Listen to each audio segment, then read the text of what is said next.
Hey everyone, Chris Sawyer here. Welcome to the Varietal Show. We are back.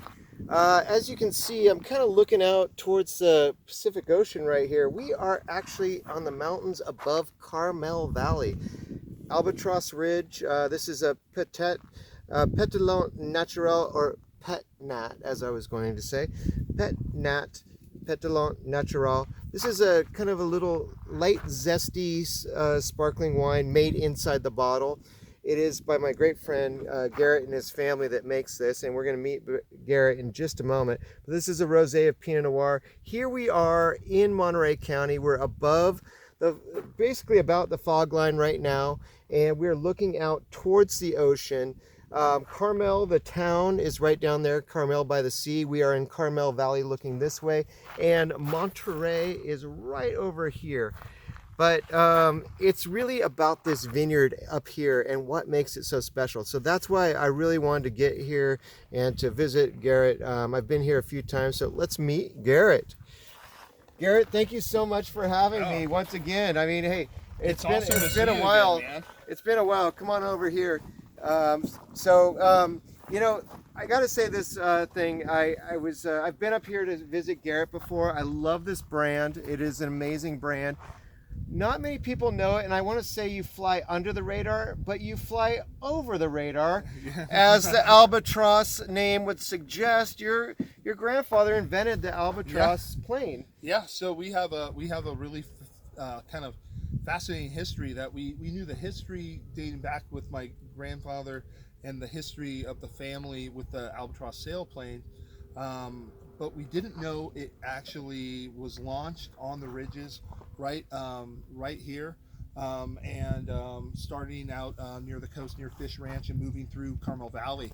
So that was in the 1930s, early 30s. He launched these with Charles Lindbergh, and so we moved here. Crazy talk. Yeah, we moved here. We're like looking for a name, and I found a History of Carmel book, and then a History of Carmel Valley book, and one of those little black and white little coffee table books.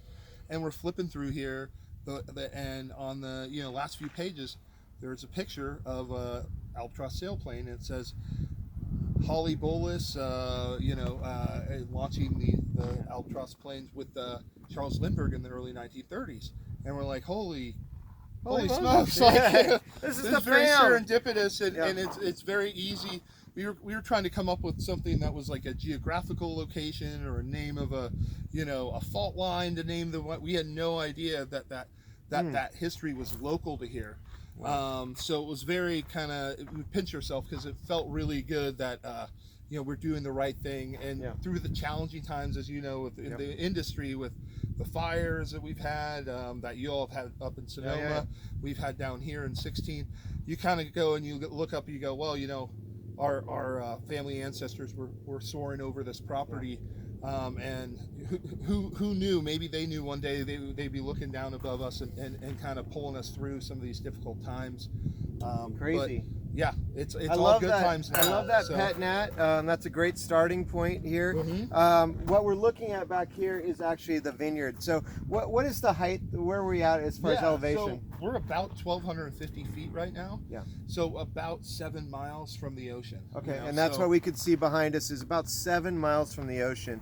So we're up here, and this vineyard is really something special. I think that probably the most interesting thing about it is when you come here, you can't see quite what we can see, but these are like old shell particles. This is like the bottom of the ocean being shoved up here into the high elevation part above Carmel Valley, and I think that's what makes it so special. I tasted in all the wines. I'm tasting right now this Cuvée Baton, which is the Chardonnay from the estate. All the wines are from the estate, and this is a great thing about it.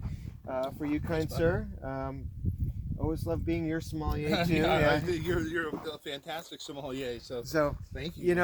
It's just a great thing when you come to a vineyard that really is, the name estate means something. This is definitely it right here.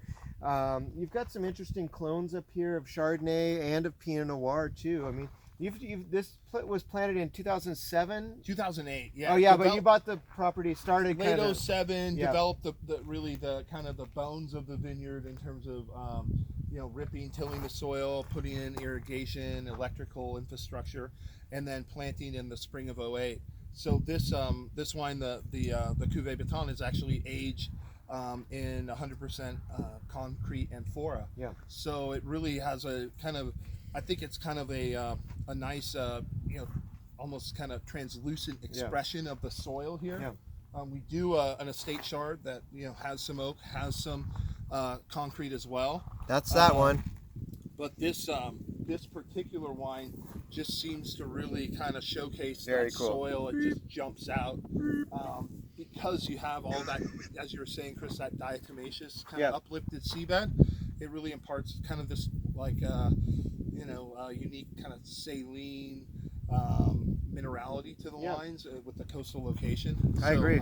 It's a fun wine. It's great with shellfish, lobster, oysters. Absolutely. So it's just great to drink, on its own too. And then we get into Pinot Noir, which is also quite good up here. So this is a really great one. This is the Cuvée Vivien. Oh yeah. And boy, I've really fallen in love with it. I gotta say, one of the reasons that I came here, my great friend Justin Hart, who you guys will meet later at a different little stop that we'll make here in this great. A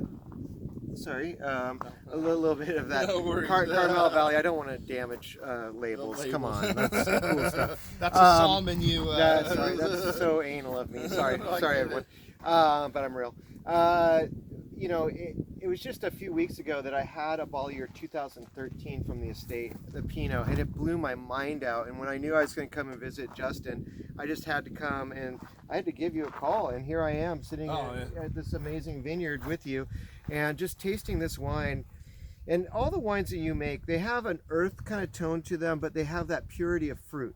Yeah. You really do a great job of preserving this fruit here. You're not this big, heavy ochre, like you don't really, the barrel is not as important as these grapes are. And that's more important to me.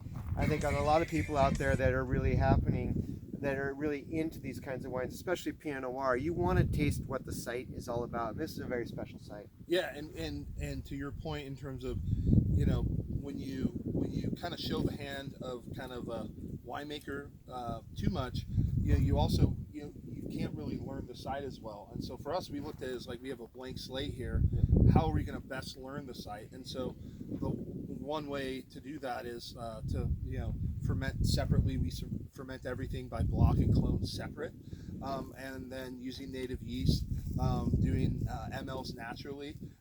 It's riskier, but it's it ends up you get a better kind of almost fingerprint and backstory to the vineyard, and you learn, like as we're learning the vineyard as vintage to vintage. We don't have to wait for the oak to integrate, like oh my gosh, this is still too young. The wines will age, but the oak's not the kind of the it's there in the background, but it's not framing the wine, and it's not the dominant character of the wine. So this is the same wine, but a different vintage. This is the newer release, which is the 14. And the other one was like tasting so great too. I mean, like there's just like things happening here, as far as these two go. So you had the 13 and 14, and then the next one we're going to taste real quick too is the Albatross Ridge State Reserve Pinot Noir. And you guys can find out more information about all these wines on albatrossridge.com, which I love to visit because it keeps me up to date with you. And his Facebook page is awesome, and I follow it all the time. We are great buddies. Yeah, you got great posts. So I love following your stuff. Well, you get to see all the cool wines you open too in your cellar, man. You and I share good wines together, and we always have. So, I want you guys to think about this. I mean, this is a small brand. This is a great guy. This is really the family property. And this is like something that you just don't get to come to. It's not on the beaten path. They do have a great tasting room in Carmel Valley. And please come visit Carmel Valley. It's so great here. But I mean, you look at, Garrett and his family. I mean, Garrett went to UCLA, was a water polo stud, playing international water polo, for college as well, and definitely in high school. But this is his passion right now, and it shows up here. And I think that why I love being here right now with him is that these vines are older than the last time I was here, and you know what? They're putting this flavor out. This is the next vintage. So this is the 2017 Estate Reserve, which is fantastic, as I said. And once again, just a little bit more body. I love the fact that you've got some Pomard clone here, which I really love, this Pomard clone. And I think that it really shows in this fruit. Just a fantastic wine, and everyone just feels good when they come up here, but it's just, you don't get that much of a chance to, so you really kind of taste it in the bottle though. That's what I think is the best thing about it and what you guys do. Yeah, the 17 in particular, I think as the vines have gotten more established and the roots have gotten deeper, it has this really nice kind of tertiary quality where you talked about the earthiness, where it has kind of a black tea, forest floor,